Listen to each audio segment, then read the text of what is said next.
Welcome back to the Homes Podcast, episode 39.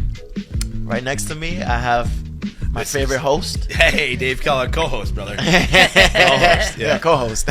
Wow, you wore the same thing on the last podcast. I know. Do Same we fits. Do we have a new Same format? No, we must have a new format. Two we shorter ones on the same day.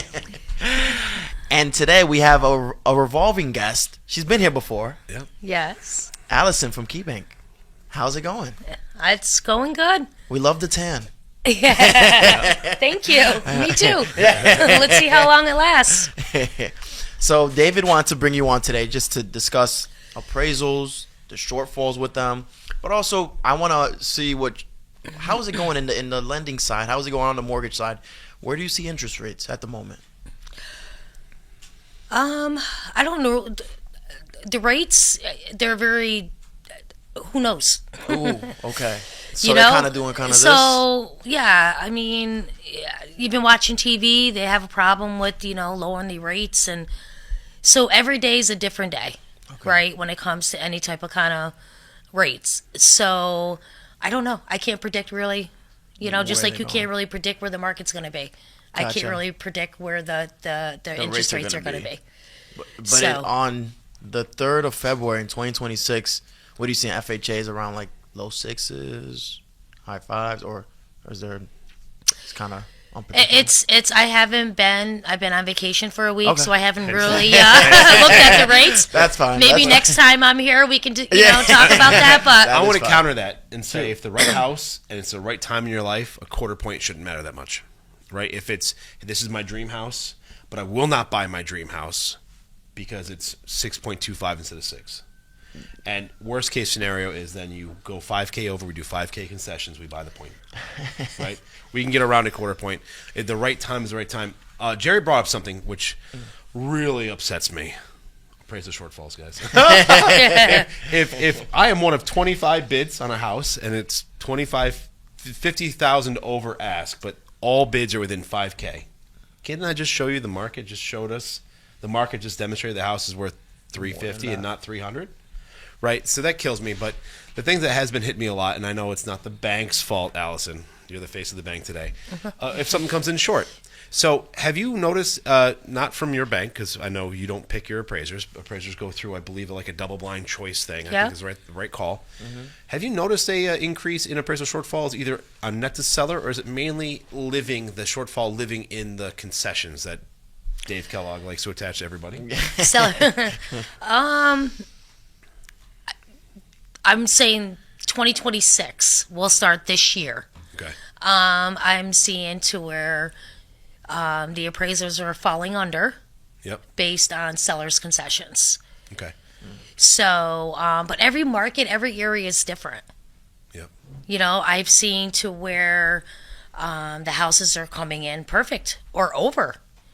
Me too. Yeah, I think it's just a David thing. I just, like I said, sometimes they come over 20, 30,000, 10,000. It's just really where the market is, the area they're buying, and based what the average sales is in that area, So, and of course, it's based on the appraisals, that they come in and based on their opinion of what the value is. You can put on a contract any price and agreeable and have a contract, but that doesn't mean that the appraisal is going to come in and meet that. That's right. That unless price. you're buying in cash. Unless you're doing a cash deal, right? The bank gets a final say. Yeah. So it's right now. It's the beginning of 2026. I'm hoping because I've had not just one, not just two. I've had a few to where the seller's concession either we can't use. So, of course, then, we got to have the change of contract. Okay, so we got to do an addendum or whatever. Or it's not coming in as much. Or it's under appraising. So it's every market. It's where you go. It's and like I said, the agents, they write up the contracts. They get the contracts in signed, and the only thing we can hope is that it works out. Correct. And like I've had several with no issues. I've had some that came over $20,000, $30,000. I've had some that came in $10,000 less. Gotcha. So it's really hard. It's, to really figure out what's going on in 2026 when it comes to the appraisals, the market. I think we got spoiled during COVID 21 to 24. Absolutely. Because you could write anything. You'd be like, hey, look, that houseboat that's docked in someone's backyard, 100K over ask, guaranteed win, no problem. But it's funny because I think the idea of the bank appraisal is to kind of calm down crazy rushes on the bank, crazy ridiculous things. And I feel like prices are a lot more stable than they have been. I think it's much more balanced now than it had been.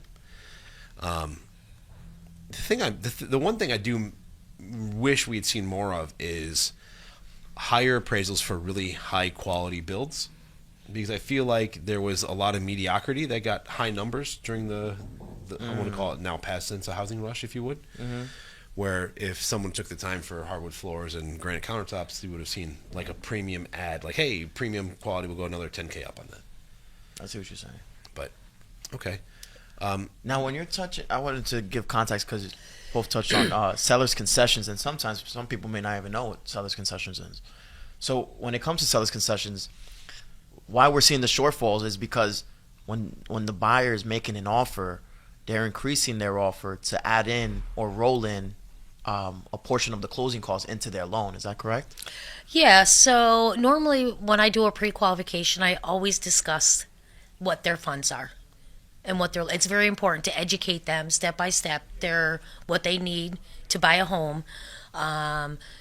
Depends what county that they're in. You try to do the pre-approval as best as you can.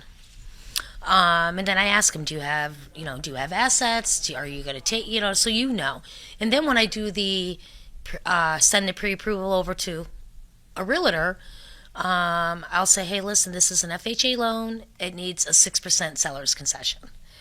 Then I explain to the buyer that, hey, what's going to happen, and I use an example, is if you're buying a $100,000 house, and you need $6,000, which is 6% max for FHA, then you're going to be buying a house for $106,000, where the seller is still going to net $100,000, and you're financing your closing costs. It's the most easiest way to explain them mathematically. And I always tell them to grab a piece of paper and a pen and write down. Your realtor will lead your way, and they'll also go over this with you. It's just something I do up front to educate them if they need a seller's concession. So when it comes to the appraisal shortfalls, are you seeing concessions being like an absurd amount where it kind of can't justify the comparables or the sales that are happening in that area, so that's why an appraisal is coming lower? I can't tell you what the appraisal's thinking when it comes to the value, because Gotcha. I don't keep up with that market. I mean, I'm not, like I said, it's his opinion, what he feels that the appraisal is. It all depends what the seller's concession is. Yeah. Like, sometimes they'll say, hey, we get the contract, and you don't need 6% seller's concessions. And they already have a signed contract, let's say, and I was like, we don't need it. So I'll go to the realtor and say, listen, can we get an addendum lowering this a little bit? So some realtors will say to me, wait for the appraisal Why to come. are you looking at me, Allison? Hey, why don't you wait for the appraisal to come in, and then we'll go back and negotiate after that, which is fine. That's their job. But I try to do it to where it works for the buyer. And I try to educate the realtor that, hey, listen, they only have this. If it doesn't come in here, you know what I mean? We got to renegotiate. We need an addendum, whatever and you'd be surprised. Some do come in full seller's concession. So, and sometimes we can't use a full seller's concession.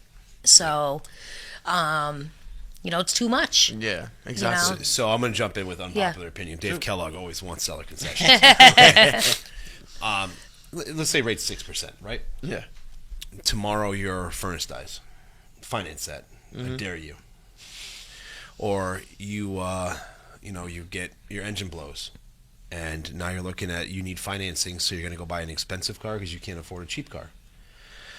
So now you're adding a huge ton of debt. Or, heaven forbid, someone gets sick, and if the option was seller concessions or no seller concessions, where else are you going to borrow money on a 30-year term at 5 or 6%? And my argument is money's better in your pocket for upcoming incidental as opposed to no money. You're completely house broke. You're making payments, but there's no whoopsie daisy left anywhere. I'd rather pay 5% on 10K, which is what, $500 a year. Yeah. You know, if you don't need it, throw it into principal tomorrow. You just gained yourself a year of less payments or something, especially in the beginning. Mm-hmm.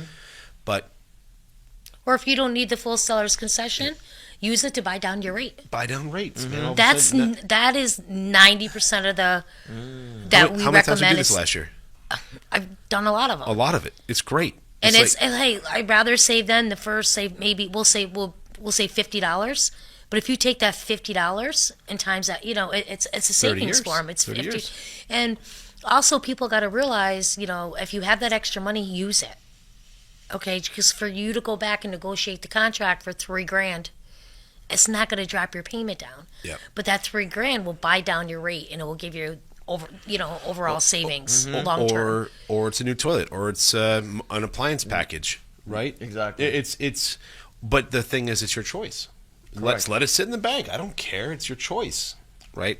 So generally, unless it's super competitive and we're at max, I just put an offer out. Got beat. I'll give you a quick story on that. Full offer. They had $250,000 to play with. They were like, Dave, can we offer $235? I said, yeah, but I'm not gonna. But why write it? I'm like, we're in a $250 to $275 house. He's like, I think it's gonna go $275. It went $276.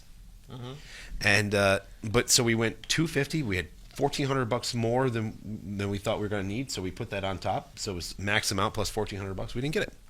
I wouldn't do seller concession on that because it's too competitive. Yeah, it's too competitive. Yeah, it wouldn't.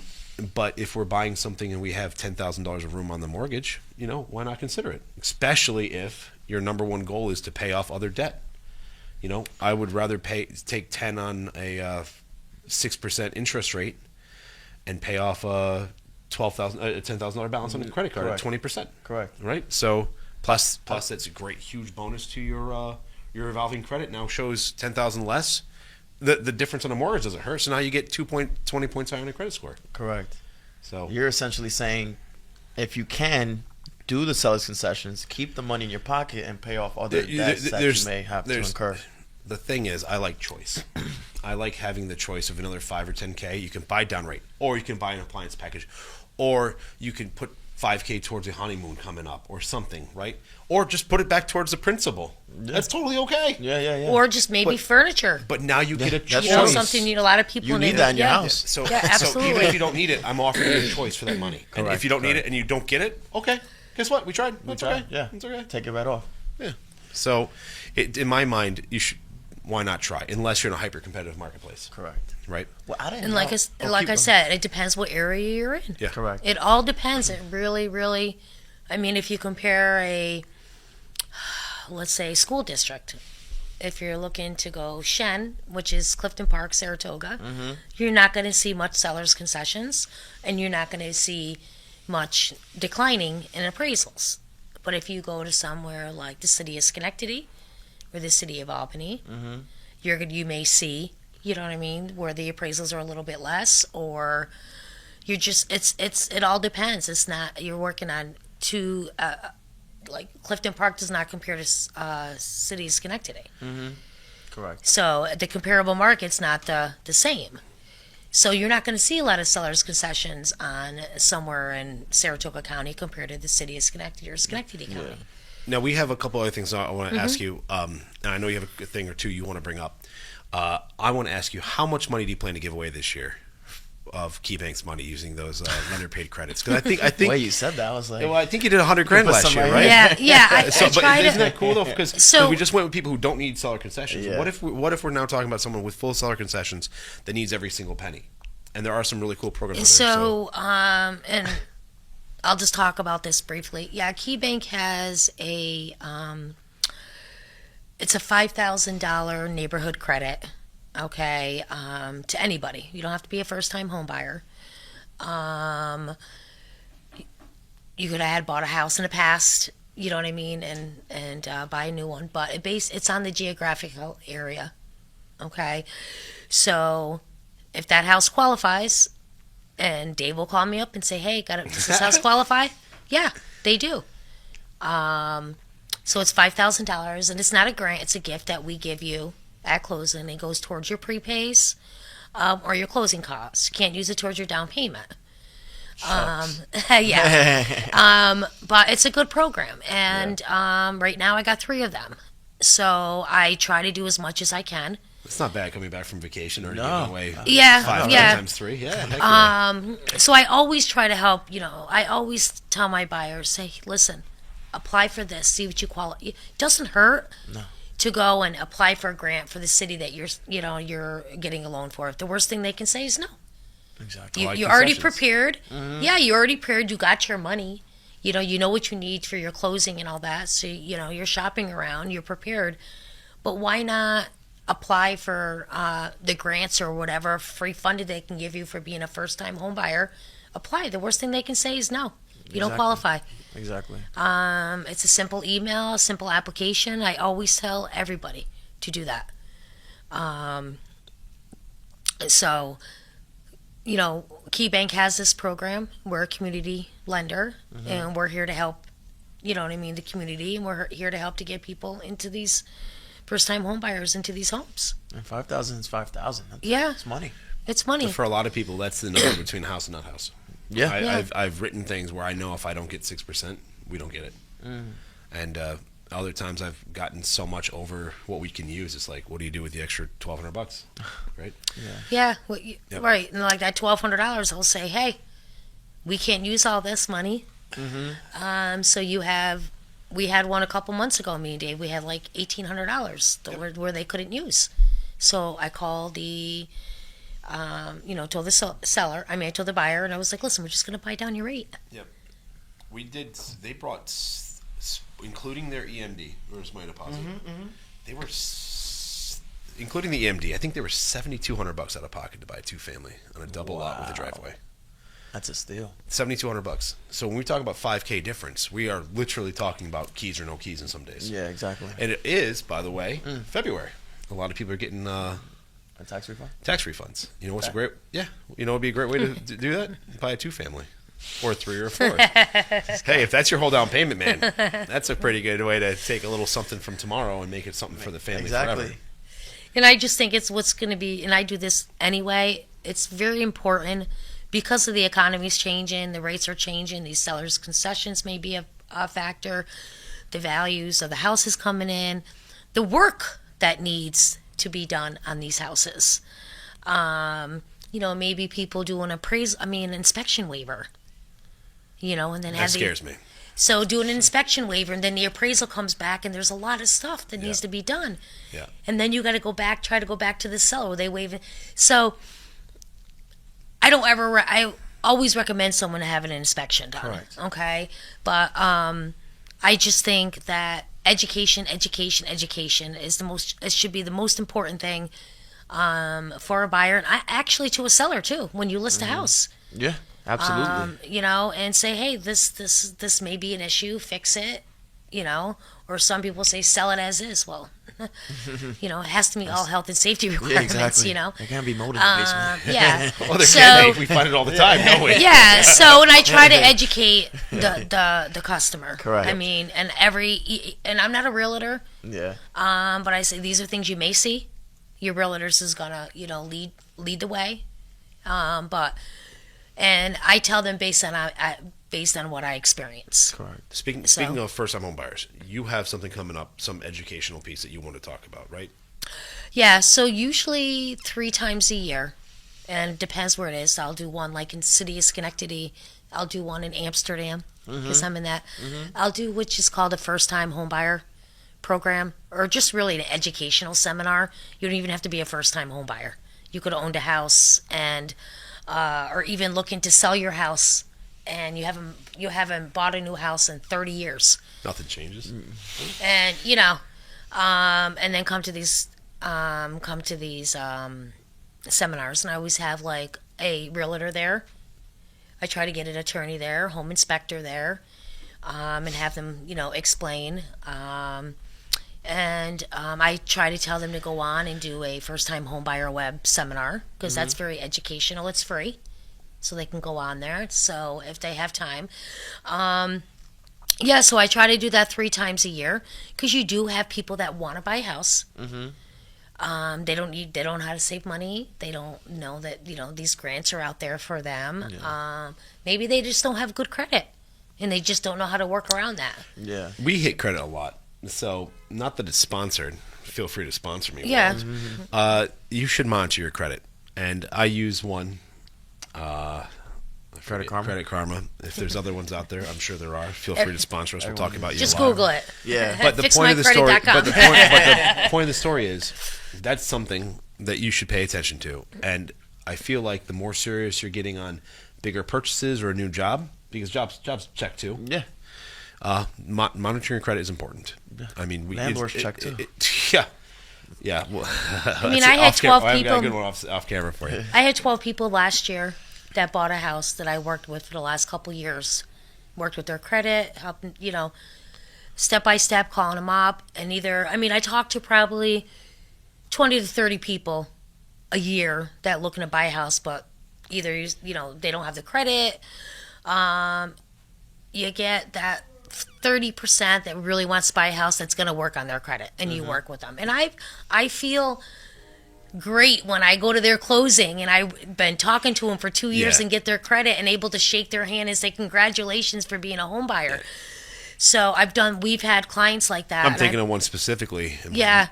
And it's like either you want to help that buyer become a homeowner or you just want them to come in and say, hey, come see me when your credit's in good standing. So it's really cool when someone takes the hard work on, the bull by the horns and gets it done. Because it's not like, hey, I worked hard for this. It's like, you, Mr. or Mrs. Buyer, you worked hard for this. Absolutely. I showed you 3 or 4 houses, but you took a 605 credit score to 705 in a year. That's hard work. That's right? discipline. That's And accountability. the one specifically loved Lafroig, which is a real smoky scotch. He's like, hell yeah. So his closing gift, I was like, do you want to make out with a campfire or you want to sit down and lean back and enjoy something? He's like, campfire. I'm like, yeah, all right. Lafroig. Could be a sponsor, by the way. Hey, Monday, I'm in here with a coffee cup from someone local. Yeah. And yeah, I don't know. But I'll mention it a lot. Yeah. But so how would I find out when and where these educational pieces are, Allison? I will email you. You'll email me. So Because I got to figure out date and time. So your contact information and email address will be posted on the YouTube portion of it. So if someone wants to get a hold of you, say, Allison, what you're talking about speaks to me. I'm working on my credit score. I want to be a home buyer, and they want to go to the class. Yep. They would find your email in the YouTube video and email you direct. Yes. They'll email me directly.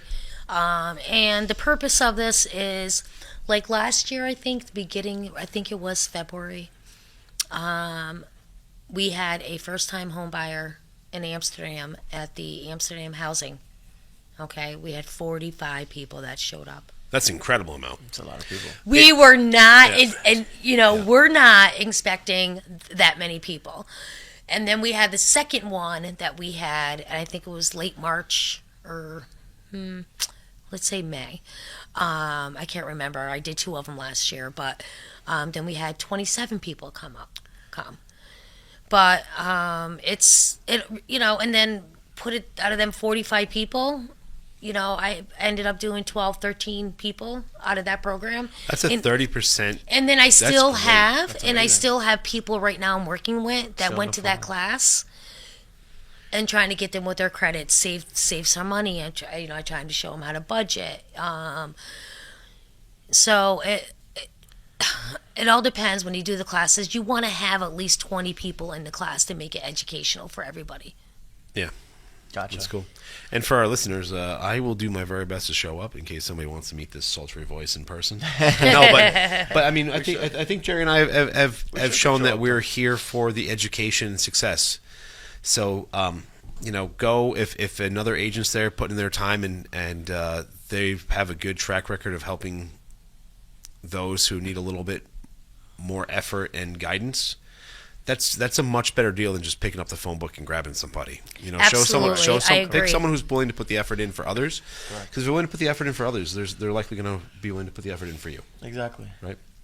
I've always heard give hard work to a busy person because they'll work it in. It's hard to give work to someone sleeping on the couch.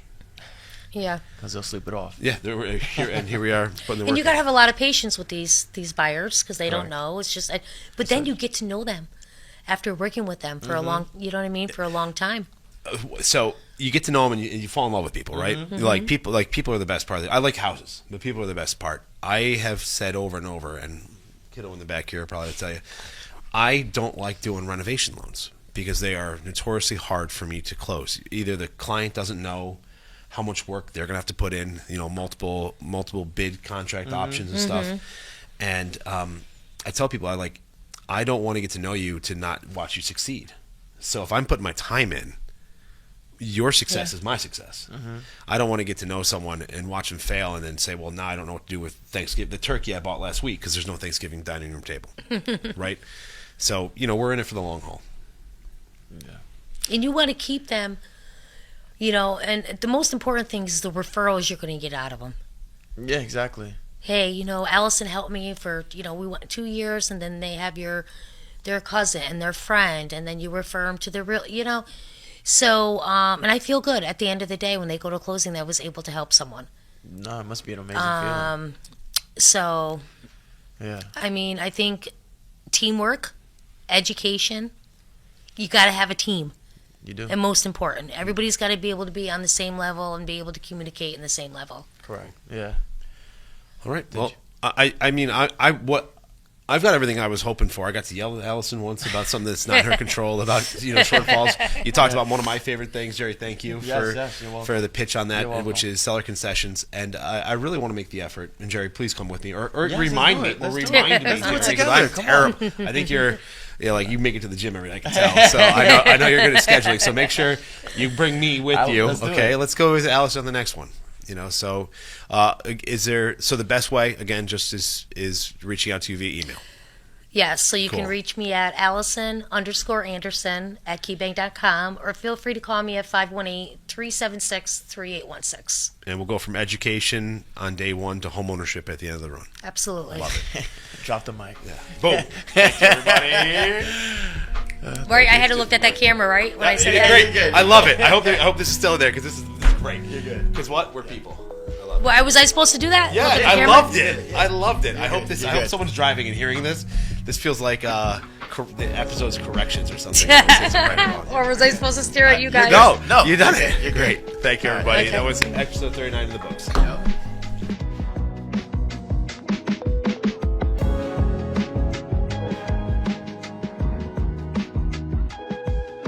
The Homes Podcast is a co-production between the City of Schenectady and Open Stage Media.